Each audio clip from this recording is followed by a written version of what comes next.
dia, bom dia. Vamos lá, gente. Vamos estar lendo 2 Coríntios 12, 8, 9 e 10, que diz assim: 3 vezes orei ao Senhor pedindo que Ele me tirasse sofrimento, mas Ele me respondeu: a minha graça é tudo o que você precisa, pois o meu poder é mais forte quando você está fraco.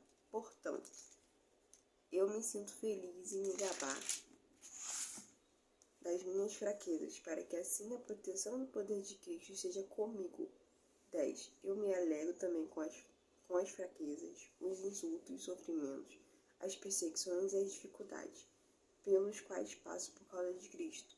Porque quando perco toda a minha força, então tenho a força de Cristo em mim. Então aqui no 8, Paulo está orando a Deus. Ele ora 3 vezes por algo, né? A gente sabe que essa passagem está se referindo ao espinho, né? Que Paulo, esse formato de espinho, ele é o quê?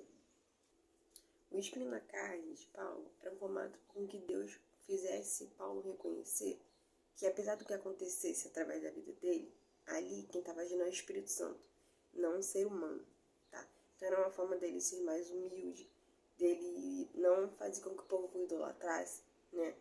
O espinho na carne serviu para que ele não se tornasse arrogante ou se achasse superior por causa das revelações que ele tinha, né?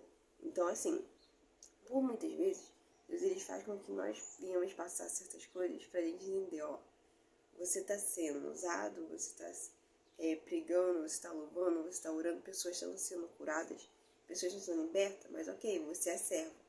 Eu estou aqui, eu continuo sendo Deus, você continua sendo servo, né? Então, ali foi um formato para que Deus mostrasse a Paulo ao Paulo. Apesar do que aconteça, apesar do que você faça, apesar do que esteja acontecendo, você é servo, né? Então, aqui Paulo, ele ora a Deus, ele fala com Deus, né? E a gente entende porque Paulo era ser humano igual a eu e a você, né? Então, aqui fala o quê? Paulo, o meu poder, né? Ó, a minha graça é tudo que você precisa, pois o meu poder é mais forte quando você está fraco. Porque quando a gente está lá no buraco, quando a gente está lá fraco, quando a gente não tem mais força, não tem mais ânimo, Deus vem e nos dá força, nos dá coragem, né? Nos dá alimento.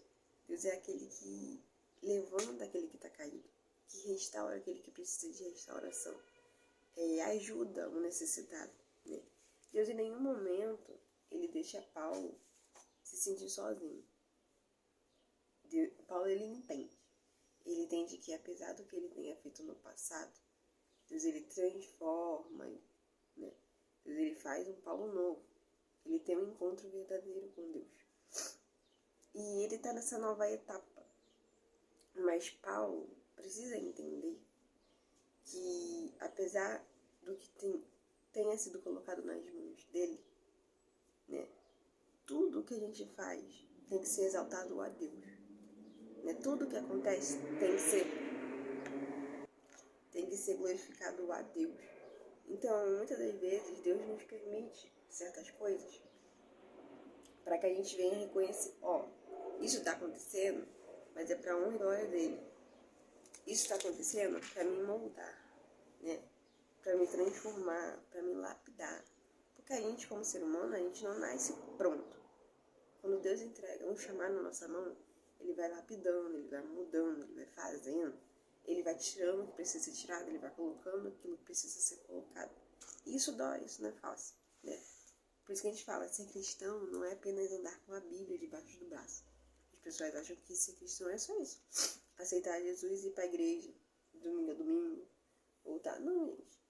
É difícil, não é fácil, não. Aí ele fala assim, ó, eu me alegro também com a fraqueza, os insultos, os sofrimentos e as perseguições e as dificuldades, pelos quais passo por causa de Cristo. Isso é fato. Quando você é cristão, você passa por um momento de fraqueza, porque as pessoas acham assim, você é cristão, tudo vai dar certo, nada vai acontecer de ruim, não é assim.